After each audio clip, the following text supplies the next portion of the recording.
प्यारे बच्चों, JCERT के DG स्कूल में आप सबका स्वागत है। आज मैं लेकर आई हूँ आप सबके लिए आपकी हिंदी किताब से चौथी कहानी, जिसका नाम है मुझे मॉनिटर बना दो। क्या आप भी अपने कक्षा के मॉनिटर हैं? कैसा लगता है जब आपको आपकी टीचर मॉनिटर बना देती है कुछ दिनों के लिए? तो आइए इस कहानी को पढ़ते हैं। इस कहानी में दो बच्चे हैं, एक का नाम है निकष और एक का नाम है अंकुश। बहुत जल्दी जल्दी करते भी निकष अपने कक्षा में 5 मिनट देर पहुंचा। उसकी किस्मत अच्छी थी, कक्षा में अध्यापिका नहीं आई थी। फिर भी उसका नाम अंकुश के डायरी में नोट हो ही गया। अंकुश कक्षा का मॉनिटर था। तो बच्चों, जैसा कि मैंने शुरू में बताया कि इस कक्षा में अंकुश और निकष दोनों सहपाठी हैं और अंकुश निकष की कक्षा का मॉनिटर है। उसकी डायरी में लिखे नाम श्रीमती शर्मा के पास पहुंचते थे। तो हमने जाना कि उनकी कक्षा अध्यापिका का नाम है श्रीमती शर्मा और अंकुश, चूंकि वो अपने क्लास का मॉनिटर था, तो उसका काम था कि जो भी शिकायतें या जो भी चीज़ें वो क्लास में देखता उसे नोट करता और दिन के अंत में वो डायरी उसकी शिक्षिका श्रीमती शर्मा तक पहुंचता था। मॉनिटर होने के नाते अंकुश को बहुत सारे काम मिले थे। सभी बच्चों के वर्दी का निरीक्षण, प्रार्थना स्थल पर सही समय पर विद्यार्थियों का पहुंचना, ये जिम्मेदारी भी अंकुश के ऊपर थी कि सारे बच्चे प्रार्थना स्थल में बिल्कुल समय पर पहुंचे। उनके गृह कार्य, कक्षा कार्य की कॉपियों की हालत, वो ये भी जांचता था कि उनकी कॉपियां सही सलामत है या नहीं है। स्कूल डायरी हमेशा विद्यार्थियों के पास होना, यह देखना भी उसकी जिम्मेदारी थी। उनका आपस में एक दूसरे के साथ व्यवहार की पूरी जानकारी देना, यह भी जिम्मेदारी अंकुश की थी। तो हम देख पा रहे हैं कि अंकुश को बहुत सारे काम करने पड़ते थे क्योंकि वो अपनी कक्षा का मॉनिटर था। श्रीमती शर्मा बच्चों की पिटाई तो नहीं करती थी, मगर ऐसे बच्चों से इस तरह बात करती थी कि वह उनके सामने आने से डरते थे। ऐसे कामों के कारण अंकुश का महत्व भी कक्षा में बढ़ गया था। जाहिर सी बात है बच्चों, जब अंकुश क्लास का मॉनिटर है और वो सारी बातें अपनी कक्षा अध्यापिका तक पहुंचाता है, तो कहीं ना कहीं उसका जो स्थान था वो काफी ऊंचा हो गया था और सारे ही बच्चे उससे डरते होंगे या उसे खुश रखने की कोशिश करते होंगे ताकि उनकी शिकायत श्रीमती शर्मा तक न पहुंचे। बच्चे उससे डरते थे कि कहीं वह उनकी शिकायत न कर दे। ये डर उनके मन में हमेशा रहता था कि कहीं अंकुश जाकर हमारी अध्यापिका के पास, शिक्षिका के पास हमारी शिकायत न कर। कई चतुर बच्चे उसे पटाए रखने के उद्देश्य से उसे अपने टिफिन में से विशेष व्यंजन देते। कई उसे अपनी कीमती चीजें दिखाते और इस्तेमाल के लिए भी देते। तो हम देख पा रहे हैं कि तरह तरह से वो कोशिश करते थे अंकुश को रिझाने का और उसे खुश रखने का, ताकि अंकुश उनकी शिकायत ना करे। कोई उसके लिए तरह तरह के पकवान बनाकर टिफिन में लाता था और कोई उसे कीमती चीजें दिखाकर रिझाता था और कोई उसे इस्तेमाल के लिए अपनी चीजें भी दे देता था। निकष खेलने के चक्कर में कई बार कक्षा में देर से पहुंचता था या किसी दोस्त से लड़ पड़ता। उसकी शिकायत श्रीमती शर्मा तक पहुंचती। अब अगर वो लड़ाई करे और वो कक्षा में देर से आए तो उसकी शिकायत तो होनी ही है। और फिर क्या होता था, तो निकष जब शिकायत का मौका देता तो श्रीमती शर्मा उसकी शिकायत डायरी में लिखकर उसके माता पिता को भेज दे, तो उसे डांट भी पड़ती थी। तब उसे अंकुश पर गुस्सा आता, वह उससे उलझ पड़ता, तो वो रह रहकर वो अंकुश से लड़ने के बहाने ढूंढता। एक बार तो उसने गुस्से में कहा भी, अंकुश तू मॉनिटर क्या बन गया, खुद को तुरम खा समझने लगा। तो तुरम खा का मतलब है कि किसी कहीं का राजा या कोई ऐसे, जैसे हम कहते हैं ना लाट साहब, तो कह रहे हैं कि तुम तो बिल्कुल राजा की तरह तुम व्यवहार कर रहे हो, तेरा सिर्फ यही काम रह गया है, मैडम से चुगली करना। तो ऐसे निकष अपने मन की भड़ास निकालता था अंकुश के सामने, और उसने एक दिन कह भी दिया कि तू जब से मॉनिटर बना है तो खुद को तो बहुत काबिल या 30 मार खा समझ रहा है, और तेरा एक ही काम रह गया है, सिर्फ मैडम से सबकी चुगली करना या मैडम से हम सबकी शिकायत करना। अब अंकुश जो था ना, वो पढ़ाई में तो तेज ही था, शांत दिमाग का और समझदार भी।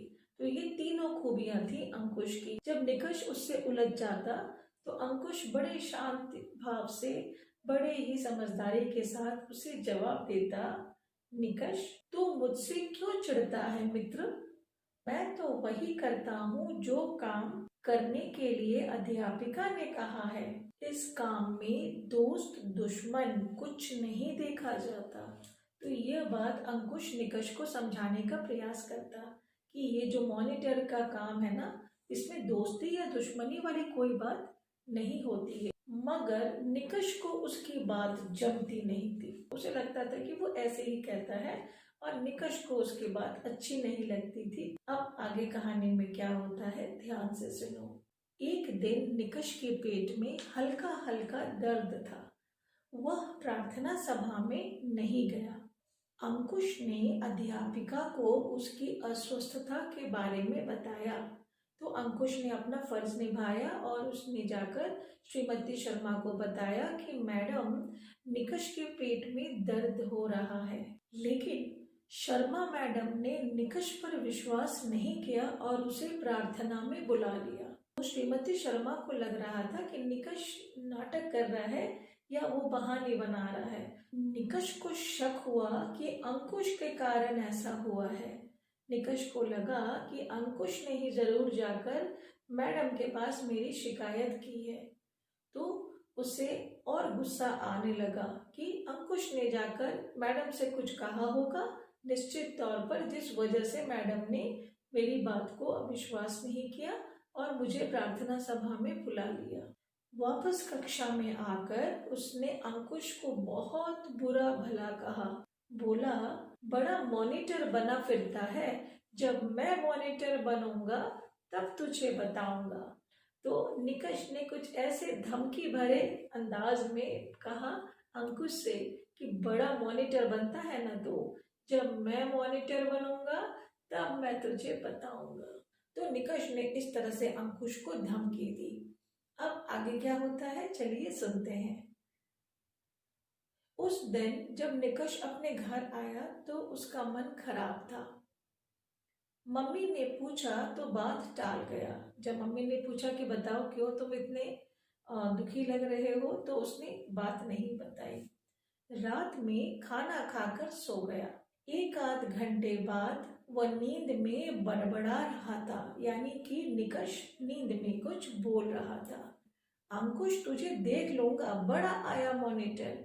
और निकष अपने सपने में चिल्ला रहा था और ये कह रहा था अंकुश का नाम लेते हुए कि अंकुश तू बहुत बड़ा मॉनिटर बनता है ना, मैं तुझे देख लूंगा। उसके चिल्लाने से मम्मी की नींद खुल गई। अचानक से मम्मी भागी भागी आई। उन्होंने उसे ठंडा पानी पिलाया और सुलाकर उसके सिर पे हाथ फेरती रही। 2 घंटे बाद उसने फिर एक सपना देखा। अब की बार सपना अच्छा था। अब इस सपने में सुंदर परी आई। बच्चों, आप लोगों ने परी की कहानियां सुनी है ना? दादी बताती है कि परी स्वर्ग लोक में रहती है, आसमान से आती है और परी हमारी इच्छाएं पूरी करती है। तो वैसे ही एक सुंदर सी परी निकष के सपने में आई। उसने निकष से कहा, निकष, मैं अंशु परी हूँ, मैं परी लोक से आई हूँ तेरे साथ खेलने। तो परी ने बताया निकष को कि मैं परी लोक से बहुत दूर से आई हूँ और तुम्हारे साथ खेलने आई हूँ। अब इस पर निकष ने क्या जवाब दिया? निकष ने कहा, आज मेरा मन खराब है, आज मैं नहीं खेलूंगा। अंशु ने पूछा, क्या हुआ? निकष ने कहा, मेरी कक्षा का मॉनिटर अंकुश खुद को 30 मार खा समझता है। तो वो अपनी शिकायतें अब परी के पास करने लगा और उसने बताया कि मेरे कक्षा का मॉनिटर जो अंकुश है ना, वो खुद को 30 मार खा समझता है, हमेशा शिकायतें करता है, उसकी वजह से स्कूल से घर तक मुझे डांट पड़ती है। ये बातें सुनकर अंशु परी ने क्या कहा, अंशु परी ने चिढ़ाया। उसने जरा सा उसे चिढ़ा कर कहा, तो ऐसे काम करते ही क्यों हो? अच्छा चलो थोड़ा खेलते हैं। तो अंशु परी ने निकष से कहा कि चलो भाई कुछ देर हम खेलते हैं, मस्ती में खेलोगे तो सारे तनाव गायब।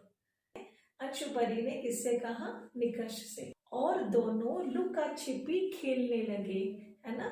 लुका छिपी का खेल आप लोग भी खेलते होंगे, जहाँ एक छिपता है दूसरा उसे ढूंढता है। तो वो दोनों लुका छिपी खेलने लगे। खेलते खेलते वह एक पेड़ से टकराया और उसे चोट लग गई। वह दर्द से चिल्लाया। परी ने तुरंत उसके सिर पर हाथ फेरा और पता है क्या हुआ, दर्द गायब। जैसे ही परी ने निकष के सर पे हाथ फेरा, उसका सारा दर्द छू हो गया। अब परी छिप गई। निकष ने आवाज दी, अंशु दीदी कहाँ हो, अंशु दीदी कहाँ हो। इतने में उसकी आंखें खुल गई, वो सपने से बाहर आ गया। अगले दिन रात में सपने में फिर अंशु परी आई। आज भी निकष का मुंह लटका हुआ था, यानी मुंह लटकने का अर्थ है बच्चों दुखी होना। परी ने उसे मना लिया और वो खेलने लगे। खेल के बीच में ही उसने परी से पूछा, दीदी सुना है परियां जो चाहती है कर सकती हैं? परी ने क्या जवाब दिया, परी बोली, निकष औरों की छोड़ो, मैं तुम्हारी मदद करूंगी। वाह, ये तो लगा जैसे कि बिन मांगे मिल जाए। तुम तो मेरे दोस्त हो ना, बताओ क्या चाहते हो? और निकष खुश हो गया, क्योंकि निकष ने तो जो मांगा था बिल्कुल वही हो गया। बोला, दीदी मुझे कक्षा का मॉनिटर बना दो। अब आ गए ना हम कहानी के शीर्षक पे। तो यहाँ से आता है कहानी का नाम, मुझे मॉनिटर बना दो। अंशु परी कुछ देर सोचती रही और फिर बोली, बस इतनी सी बात, जा आज तुम मॉनिटर बन जाएगा। और अंशु परी ने मानो उसके मन की मुराद पूरी कर दी। निकष खुशी से उछल पड़ा, वो बहुत खुश हो गया। हम जब बहुत खुश होते हैं तो हम खुशी से उछल पड़ते हैं। बोला, ठहर जा अंकुश, अब बताता हूँ तुझे। क्योंकि उसके मन में तो बहुत शिकायतें थी अंकुश से, तो उसने मनी मन कहा कि ठहर जा, रुको अंकुश, अब मैं बताता हूँ तुझे क्लास का मॉनिटर बनकर। बड़ा बनता है ना, मतलब बहुत मॉनिटर बनकर रौब झाड़ता है। उसे ऐसा लगता था कि अंकुश मॉनिटर बनकर रौब झाड़ता है। तभी उसकी आंखें खुल गई और फिर जैसे ही ये सारी चीजें हुई, निकष का सपना टूट गया और उसकी आंखें खुल गई। अब इसे सपने का कमाल कहे या संजोग, क्या हुआ भाई? या तो वो सपने के वजह से था या ऐसा एक संजोग मात्र था। जब निकष स्कूल पहुंचा तो श्रीमती शर्मा ने उसे बुलाया। उसकी कक्षा अध्यापिका ने निकष को बुलाया और उससे कहा, आज वे बहुत खुश थे। उन्होंने निकष से कहा, निकष मैं सोच रही हूँ कि तुम्हें मॉनिटर बना दिया जाए, मगर ध्यान रखना यह एक तरह का नेतृत्व प्रधान मौका है। बच्चों, नेतृत्व का अर्थ होता है अगुवाई करना। अगर आप किसी चीज में आगे बढ़ चढ़कर आप दूसरों को राह दिखाते हैं, उसे कहते हैं नेतृत्व करना। तो टीचर ने कहा कि यह एक तरह से नेतृत्व करने का मौका तुम्हें मिल रहा है, और मौका है सच्चाई, ईमानदारी और निष्पक्षता से अपनी जिम्मेदारी को निभाने का। तो बोलो, तैयार हो? और फिर मैडम शर्मा ने उससे पूछा कि क्या तुम तैयार हो इस चीज के लिए? अंदर से अंकुश पर गुस्से से भरा निकष बोल पड़ा, जी। और वह उस दिन से कक्षा का मॉनिटर बन गया। अब तो निकष की दिनचर्या ही बदल गई, क्योंकि अब वो मॉनिटर बन गया था ना, तो उसका जो दिन भर का काम था ना, अब वो सारी चीजें बदल गई, क्योंकि अब उसे मॉनिटर की तरह वो सारी चीजें करनी थी जो अभी तक अंकुश करता था। समय पर कक्षा में पहुंचना, प्रार्थना सभा से पहले सभी विद्यार्थियों का वर्दी निरीक्षण करना, कक्षा और गृह कार्य पूरे हुए कि नहीं, कॉपियों पर सही कवर चढ़े हैं या नहीं, कहीं विद्यार्थी आपस में लड़ते तो नहीं, इत्यादि पर निगरानी या नजर रखनी होती थी। मुसीबत थी कि दूसरों के निरीक्षण से पहले, अब ये एक मुसीबत निकष के साथ थी कि दूसरों के निरीक्षण के पहले उसे खुद भी वैसा ही तैयार करना पड़ता था। क्योंकि देखो बच्चों, यदि आपके कपड़े साफ सुथरे नहीं होंगे और आप अपने दोस्त से कहोगे कि आप साफ सुथरे कपड़े पहनो, तो वो दोस्त आपको तपाक से कह देगा कि खुद के कपड़े तो तुम्हारे साफ है नहीं, तुम हमें बता रहे हो। तो ये दिक्कत तब निकष के साथ थी। मुसीबत थी कि दूसरों का निरीक्षण करने से पहले खुद भी वैसा तैयार करना पड़ता था, चाहे कॉपी की बात हो या कपड़ों की बात हो, उसे सब कुछ सही ढंग से रखना था। कोई गलती मिली, चाहे अपना गहरा दोस्त ही क्यों ना हो, मैडम तक खबर करनी पड़ती थी। सबसे बड़ी बात यह थी कि कक्षा में प्रथम आने के लिए खुद जमकर पढ़ना पड़ रहा था। एक दिन की बात है, उसके दोस्त अनुज की मोंटी और हर्ष ने उसे घेर लिया। सबने साथ मिलकर खाना खाया और फिर वो बैठकर बातें करने लगे। फिर बातों बातों में अनुज बोला, क्या निकष, मैं 2 मिनट देर से ही प्रार्थना स्थल में पहुंचा और तूने मैडम से शिकायत कर दी। विकी बोल पड़ा, निकष तू तो हमारा अच्छा दोस्त है, हमारे ग्रुप का है, हमारे हाउस का है। कल फुटबॉल मैच में आयुष ने जानबूझकर मुझे टांग मारी तो मैंने उसे चाटा मार दिया। अब इस पर हर्ष जो चुप था वो भी बोल पड़ा। हर्ष बोला, यार जब से मॉनिटर बना है दोस्तों की लिहाज ही नहीं करता, बस मैडम के आगे नंबर बनाने में लगा रहता है। ये शिकायत थी निकष के दोस्तों की। मेरी पर्यावरण की कॉपी पर जिल्द नहीं थी तो पहुंच गया शर्मा मैडम के पास। तो ये शिकायतों की पूरी पोटली लेकर बैठे थे उसके दोस्त, है ना। जिस तरह से वो अंकुश के बारे में सोचता था, वो जिस तरह से उसी प्रकार से उसके दोस्त उसके सामने शिकायत बोल रहे थे। निकष गंभीर हो गया, निकष सोच में पड़ गया। उसने पहले अनुज का गाल थपथपाया, विक्की की थोड़ी हिलाई, हर्ष के बालों पर हाथ फेरा और मोंटी का हाथ हिलाया। उसने चारों दोस्तों से बारी बारी से अपनी आत्मीयता दिखाई, अपनी दोस्ती दिखाई। फिर बोला, दोस्तों जो तुम सोचते हो वैसा कुछ नहीं है। किसी के ऊपर कोई जिम्मेवारी दी जाए किसी काम को करने की, तब उसे पता चलता है कि उस काम को करने में उसे कितनी मुश्किलों का सामना करना पड़ता है। मैं खुद से अपने में बदलाव महसूस कर रहा हूँ। पहले मैं अंकुश को भला बुरा कहता था, मगर अब मैं तो इस काम से बहुत कुछ सीख रहा हूँ। तो यह निकष अपने दोस्तों से कहने लगा कि पहले मैं अंकुश को इन्हीं सब बातों के लिए भला बुरा कहता था, पर अब मैं इन सब चीजों से बहुत कुछ सीखने लगा हूँ। मैं तो कहता हूँ कि विद्यार्थियों को कुछ समय के लिए मॉनिटर बनाना चाहिए। ऐसा क्यों बच्चों? ताकि उन्हें जिम्मेदारियों का एहसास हो।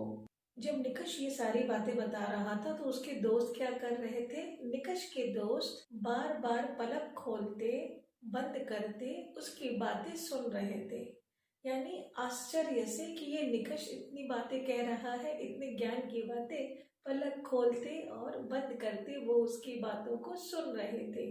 और सारे एक साथ बोले, यार बात तो तू सही कहता है। तो निकष के दोस्तों ने भी इस बात को माना कि बिल्कुल, हम जब किसी के पद पे होते हैं, मॉनिटर के पद पे हम जब किसी कक्षा में होते हैं तो हमें जिम्मेदारियों का एहसास होता है। और जब वो खुद मॉनिटर नहीं था तो उसे लगता था कि अंकुश उसकी शिकायतें करता है, लेकिन जब वो मॉनिटर बना तो उसे एहसास हुआ कि ये कितनी बड़ी जिम्मेदारी का काम है। और इसलिए अगर आप भी आगे चलकर मॉनिटर बनते हो तो आप ज़रूर इसकी जिम्मेवारियों के बारे में सोचोगे और आपका जो ख्याल है वो बदलेगा। तो यह था आपकी कहानी, मुझे मॉनिटर बना दो।